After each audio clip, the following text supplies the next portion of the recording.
Hello friends, welcome to my channel teaching study line. साथियों, आज की वीडियो में एसएससी जीडी और यूपी पुलिस में आए हुए प्रश्नों पर बात करेंगे।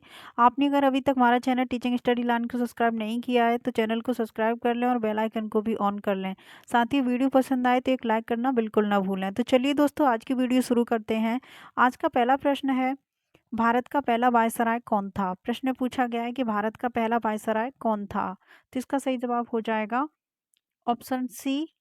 ऑप्शन बी राइट आंसर हो जाएगा, लॉर्ड कैनिंग। क्या हो जाएगा? लॉर्ड कैनिंग भारत का पहला वायसराय था। अगला प्रश्न है,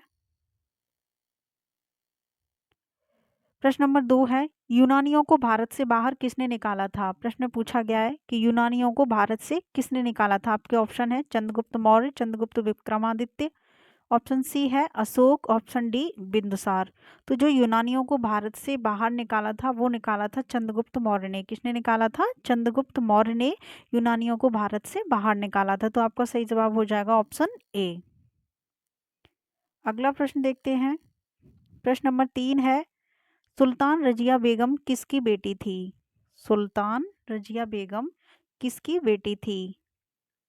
तो जो रजिया बेगम थी तो वो किसकी बेटी थी। तो इसका सही जवाब हो जाएगा ऑप्शन सी, इल्तुतमिश की। किसकी बेटी थी? इल्तुतमिश की। और ये भारत की पहली है शासिका। क्या है? भारत की पहली शासिका है, भारत की पहली महिला शासिका है। अगला प्रश्न है, प्रश्न नंबर 4 है, गदर पार्टी की स्थापना किसने की थी। प्रश्न पूछा गया है कि गदर पार्टी की स्थापना किसने की थी। तो ये की थी आपकी लाला हरदयाल ने। किसने की थी? लाला हरदयाल ने गदर पार्टी की स्थापना की थी। प्रश्न नंबर 5 है, प्रश्न पूछा गया है कि महात्मा गांधी ने 1903 में सविनय अवज्ञा आंदोलन कहाँ से प्रारंभ किया था। तो आपको इतना पता चल गया होगा प्रश्न से कि जो सविनय अवज्ञा आंदोलन हुआ था वो किस सन में हुआ था। तो ये हुआ था सन 1930 में। कब हुआ था सविनय अवज्ञा आंदोलन? तो 1930 में हुआ था। और ये इसके नेतृत्वकर्ता कौन थे? तो महात्मा गांधी थे। ठीक है। तो ये किस स्थान से हुआ था? प्रश्न में ये पूछा गया है कि किस स्थान से हुआ था। तो ये हुआ था साबरमती आश्रम से। कहाँ से हुआ था? साबरमती आश्रम से हुआ था। तो इसका सही जवाब हो जाएगा ऑप्शन ए, साबरमती आश्रम। अगला प्रश्न देखते हैं। साथियों, अगर आपने अभी तक चैनल को सब्सक्राइब नहीं किया है तो चैनल को सब्सक्राइब कर लें और बेल आइकन को भी ऑन कर लें। तो प्रश्न नंबर 6 क्या पूछ रहा है, सिंधु सभ्यता का बंदरगाह वाला नगर कौन सा था। प्रश्न पूछा गया है, सिंधु सभ्यता का बंदरगाह वाला नगर कौन सा था। तो इसका सही जवाब हो जाएगा ऑप्शन ए। क्या हो जाएगा? Option A, Lothal. सिंधु सभ्यता का जो बंदरगाह वाला नगर था वो था आपका लोथल नगर था। अगला प्रश्न देखते हैं। प्रश्न नंबर 7 है, सितार एवं तबला का आविष्कार किसने किया था। प्रश्न पूछा गया है कि सितार एवं तबला का आविष्कार किसने किया था। तो ये किया था अमीर खुसरो ने। किसने किया था? अमीर खुसरो ने। अगर सितार एवं तबला का आविष्कार पूछा जाए, आविष्कर्ता कौन है, तो इसके आविष्कर्ता हैं अमीर खुसरो। तो आपका राइट आंसर हो जाएगा ऑप्शन बी। साथियों, आज की वीडियो बहुत इंपॉर्टेंट होने वाली है प्रत्येक एग्जाम के लिए, इसलिए वीडियो को बिना स्किप किए पूरा अंत तक जरूर देखें। प्रश्न नंबर 8 है, कर्क रेखा निम्नलिखित में से किस राज्य से होकर नहीं गुजरती है। प्रश्न पूछा गया है नहीं गुजरती है, नेगेटिव प्रश्न है, आपको ध्यान देना है। तो इसका सही जवाब क्या हो जाएगा? इसका राइट आंसर हो जाएगा ऑप्शन ए, उड़ीसा। उड़ीसा से कर्क रेखा नहीं गुजरती है। ठीक है, उड़ीसा से होकर कर्क रेखा नहीं गुजरती है। त्रिपुरा, झारखंड और मिजोरम इनसे होकर गुजरती है, लेकिन उड़ीसा से होकर कर्क रेखा नहीं गुजरती है। अगला प्रश्न देखते हैं। विश्व का सर्वाधिक ऊंचा पठार कौन सा है। आपके प्रश्न में पूछा गया है कि विश्व का सर्वाधिक ऊंचा पठार कौन सा है। विश्व में ऐसा कौन सा पठार है जो सबसे ऊंचा है पूरे विश्व में। तो इसका सही जवाब हो जाएगा ऑप्शन ए, तिब्बत का पठार। कौन सा पठार है? तिब्बत का पठार विश्व का सबसे ऊंचा पठार कहलाता है। तो आपका राइट आंसर हो जाएगा ऑप्शन ए, तिब्बत का पठार। अगला प्रश्न देखते हैं। प्रश्न नंबर 10 है, चंद्र ग्रहण कब होता है। प्रश्न पूछा गया है कि चंद्र ग्रहण कब होता है। आपके ऑप्शन है, एक बार ऑप्शन को देख लीजिए तो अच्छे से समझ में प्रश्न आ जाता है। पृथ्वी एवं सूर्य के बीच चंद्रमा, क्या पूछ रहा है? पृथ्वी और सूर्य के बीच में क्या आ जाए आपका? चंद्रमा आ जाए, ठीक है, तब होता है चंद्र ग्रहण, तो ये भी गलत हो जाएगा। पृथ्वी एवं चंद्रमा के बीच सूर्य का आना, पृथ्वी और चंद्रमा के बीच में सूर्य का आना, तो ये तो वो बिल्कुल गलत हो गया। फिर ऑप्शन सी देखते हैं, सूर्य एवं चंद्रमा के बीच पृथ्वी का आना, किसके बीच? सूर्य और ये है आपका चंद्रमा, ठीक है, ये है सूर्य, तो इसके बीच में क्या आ जाए? पृथ्वी आ जाए, ठीक है। तो इसकी जब ये वाली कंडीशन बने तभी क्या होता है? चंद्र ग्रहण पड़ता है, जब सूर्य और चंद्रमा के बीच में क्या आ जाए? पृथ्वी आ जाए, उस टाइम पर क्या होता है? चंद्र ग्रहण पड़ता है। कौन सी वाली स्थिति बने? जब सूर्य और चंद्रमा के बीच में पृथ्वी आ जाए, तो आपका सही जवाब हो जाएगा ऑप्शन सी। प्रश्न नंबर 11 है, भारत में पूंजी प्रधान उद्योग का सर्वोत्तम उदाहरण कौन सा है? प्रश्न को थोड़ा घुमाकर पूछ लिया गया है। ये प्रश्न मैं एक दो वीडियो में और करा चुकी हूँ कि ऐसा कौन सा उद्योग है जिससे सबसे ज़्यादा व्यक्तियों को क्या मिलता है? रोजगार प्राप्त होता है, या फिर रोजगार देने वाला सबसे बड़ा ऐसा उद्योग कौन सा है? प्रश्न कैसे भी पूछ सकता है, लेकिन आपको क्या ध्यान रखना है? पूंजी प्रधान या फिर रोजगार, ऐसा उद्योग कौन सा है जिससे व्यक्तियों को क्या मिल रहा हो? रोजगार मिल रहा हो, या फिर सबसे ज़्यादा पैसा मिल रहा हो। तो इसका सही जवाब हो जाएगा ऑप्शन ए, वस्त्र उद्योग। कैसा, कौन सा है? वस्त्र उद्योग है, आपका सही जवाब हो जाएगा ऑप्शन ए, वस्त्र उद्योग। प्रश्न नंबर 12 है, नीति आयोग का पदेन अध्यक्ष कौन होता है? यहाँ प्रश्न पूछा गया है कि जो नीति आयोग का अध्यक्ष होता है वो कौन होता है, तो इसका सही जवाब हो जाएगा ऑप्शन सी, प्रधानमंत्री। कौन होते हैं? तो प्रधानमंत्री होते हैं नीति आयोग के अध्यक्ष। ये प्रश्न वेरी वेरी इंपॉर्टेंट है, काफ़ी बार पूछा गया है, सभी एग्जामों में से पूछा ही जाता है, तो इसको याद रखें कि जो आपका नीति आयोग होता है, इस नीति आयोग का जो अध्यक्ष होता है वो कौन होता है? भारत का प्रधानमंत्री। अगला प्रश्न है, प्रश्न नंबर 13 है, भारतीय संविधान में मूल कर्तव्यों का वर्णन किस अनुच्छेद में है? यहाँ पर पूछा गया है कि आपके जो मूल कर्तव्य हैं वो किस आर्टिकल में दिए गए हैं, ठीक है, यहाँ आपका आर्टिकल पूछा गया है कि किस आर्टिकल में आपके मूल कर्तव्यों का वर्णन है, तो इसका सही जवाब हो जाएगा ऑप्शन बी। ऑप्शन बी इसका राइट आंसर होगा, अनुच्छेद 51 के क में है। किस में है? 51 के क में मूल कर्तव्य दिए हुए हैं। अगला प्रश्न देखते हैं, प्रश्न नंबर 14, मुख्यमंत्री की नियुक्ति कौन करता है? प्रश्न पूछा गया है कि मुख्यमंत्री की नियुक्ति कौन करता है? ऑप्शन है आपके, भारत का राष्ट्रपति, उच्च न्यायालय का मुख्य न्यायाधीश, राज्यपाल, या फिर दल का अध्यक्ष। तो मुख्यमंत्री की नियुक्ति कौन करेगा? तो इसका सही जवाब हो जाएगा ऑप्शन सी। क्या हो जाएगा? ऑप्शन सी, क्योंकि मुख्यमंत्री कहाँ होता है? मुख्यमंत्री कहाँ बनते हैं? केंद्र में या फिर स्टेट में? तो मुख्यमंत्री बनते हैं आपके राज्य में। कहाँ बनते हैं? राज्य में। और राज्यपाल महोदय कहाँ होते हैं? राज्य में होते हैं, ठीक है। तो जो राज्य का होगा वो मुख्यमंत्री का क्या करता है? चयन करता है, ठीक है। तो अगर प्रश्न पूछा जाए मुख्यमंत्री की नियुक्ति कौन करता है, तो वो करते हैं आपके राज्यपाल महोदय। तो इसका राइट आंसर हो जाएगा ऑप्शन सी। प्रश्न नंबर 15 है, किस अनुच्छेद में यह अंकित है कि भारत अर्थात इंडिया राज्यों का संघ है? सेम यही बात कही गई है जो यहाँ पर लिखी हुई है कि भारत अर्थात इंडिया राज्यों का संघ होगा। ये किस आर्टिकल में बात कही गई है? तो इसका सही जवाब हो जाएगा ऑप्शन ए, अनुच्छेद 1 में कही गई है। किसमें? आर्टिकल 1 में ये बात कही गई है कि भारत अर्थात इंडिया राज्यों का क्या होगा? संघ होगा। अगला प्रश्न है, सर्वोच्च न्यायालय के न्यायाधीश की सेवानिवृत्ति की आयु कितनी होती है?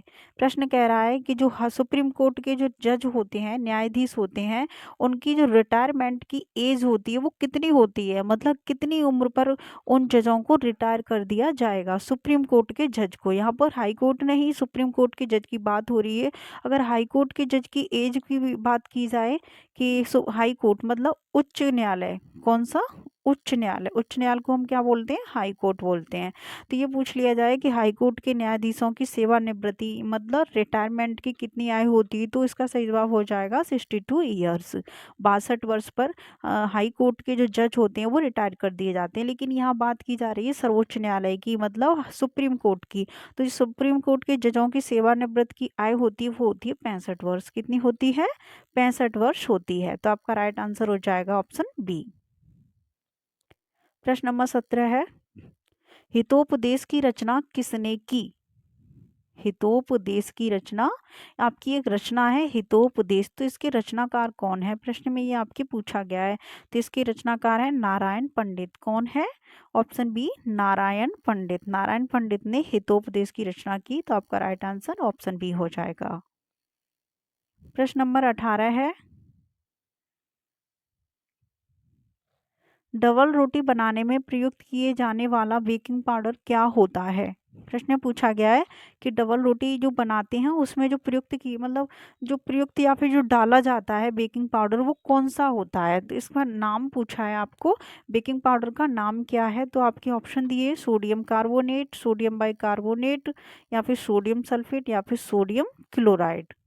तो जो डबल रोटी में बेकिंग पाउडर डाला जाता है वो कौन सा बेकिंग पाउडर होता है? तो इसका राइट आंसर हो जाएगा सोडियम बाइकार्बोनेट। कौन सा होता है? सोडियम बाइकार्बोनेट होता है जो डबल रोटी में डाला जाता है वो बेकिंग पाउडर। प्रश्न नंबर 19 है, स्पाईवेयर निम्न में से क्या है? आपको ही पूछा गया है कि जो स्पाईवेयर है ये क्या है, ये किसका नाम है स्पाईवेयर? तो ये आपका एक साइबर जासूसी है। क्या है? स्पाईवेयर किसको कहते हैं? साइबर जासूसी को कहते हैं। तो आपका सही जवाब क्या हो जाएगा? ऑप्शन डी साइबर जासूसी। प्रश्न नंबर 20 है, उत्तर प्रदेश में स्वतंत्रता से पूर्व कुल कितने विश्वविद्यालय थे? उत्तर प्रदेश में स्वतंत्रता से पूर्व जब हमारा देश आजाद कब हुआ था? 1947 में। तो उससे पहले उत्तर प्रदेश में मतलब कुल कितने विश्वविद्यालय थे? तो आपका राइट आंसर हो जाएगा ऑप्शन ए 5। कितने थे उस टाइम पर? उत्तर प्रदेश में 5 विश्वविद्यालय थे। तो आपका सही जवाब क्या है? ऑप्शन ए 5 विश्वविद्यालय थे। प्रश्न नंबर 21 है, उत्तर प्रदेश का एकमात्र मुक्त विश्वविद्यालय कौन सा है? उत्तर प्रदेश का एकमात्र मुक्त विश्वविद्यालय कौन सा है? तो इसका सही जवाब है ऑप्शन डी। यहाँ राजहंस नहीं है, राजश्री है। यहाँ मिस्टेक हो गई है टाइपिंग में, राजश्री है यहाँ पर,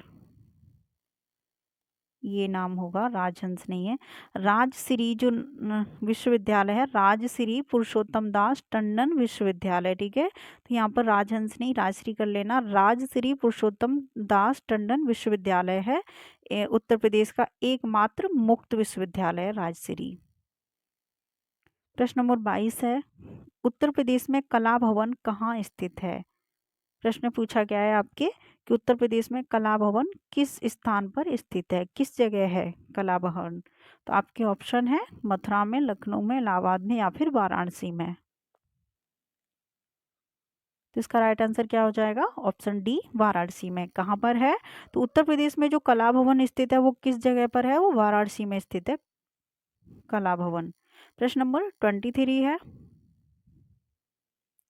अपने जिले में विचाराधीन किसी फरार अपराधी का नाम काटने का आदेश कौन दे सकता है? यह प्रश्न आपका यूपी पुलिस में आया हुआ प्रश्न है कि अपने जिले में विचाराधीन किसी फरार अपराधी का नाम काटने का आदेश कौन दे सकता है? तो इसका सही जवाब क्या हो जाएगा? ऑप्शन ए जिला मजिस्ट्रेट। कौन दे सकता है? ये किसका अधिकार है? उसका नाम काटने का आदेश कौन दे सकता है? तो जिला मजिस्ट्रेट दे सकता है कि उसका नाम काट दीजिए, जो भी कौन है फरार अपराधी है वो। तो ये अधिकार किसके पास प्राप्त है? जिला मजिस्ट्रेट के पास में होता है किसी फरार व्यक्ति का क्या काटने देना? नाम काट देना। 24 क्वेश्चन है, उत्तर प्रदेश को पूर्व में किस नाम से जाना जाता था? हमारी यूपी का पहले नाम क्या था?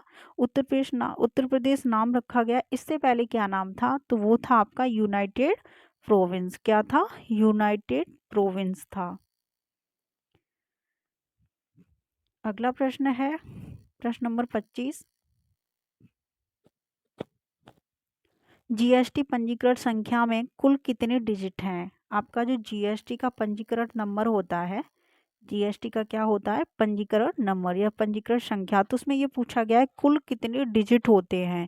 जैसे हमारे डिजिट क्या मतलब अंक 1 4 1 4 5 6 7। जैसे आपका मोबाइल नंबर में 10 नंबर्स होते हैं, तो उन 10 नंबर्स में कितना होता है? 9917। तो इस तरीके से उन्होंने पूछा है कि ऐसे टोटल कितने नंबर डिजिट होते हैं या फिर अंक होते हैं। तो वो होते हैं आपके कितने होते हैं? तो इसका सही जवाब हो जाएगा ऑप्शन बी 15। कितने डिजिट होते हैं? 15 डिजिट होते हैं जीएसटी पंजीकरण में। कितने होते हैं? तो टोटल 15 डिजिट होते हैं। 15 डिजिट से मिलकर आपका क्या बना होता है? जीएसटी पंजीकरण नंबर बना होता है। प्रश्न नंबर 26 है, केंद्रीय वन अनुसंधान कहाँ स्थित है? केंद्रीय वन अनुसंधान कहाँ स्थित है? तो ये है आपका देहरादून में। कहाँ पर है ये अनुसंधान? वन अनुसंधान देहरादून में है। अगला प्रश्न है 27, संस्कृत भाषा की पहले कौन सी भाषा थी? यहाँ पूछा गया है कि संस्कृत भाषा से पहले कौन सी भाषा थी। तो इसका सही जवाब हो जाएगा ऑप्शन सी, प्राकृत भाषा थी। कौन सी भाषा थी? तो पहले संस्कृत भाषा से पहले प्राकृतिक भाषा बोली जाती थी या प्राकृत भाषा थी। तो आपका राइट आंसर हो जाएगा ऑप्शन सी। प्रश्न नंबर 28 है, सर्वाधिक सोने के सिक्के किस काल में चलाए गए?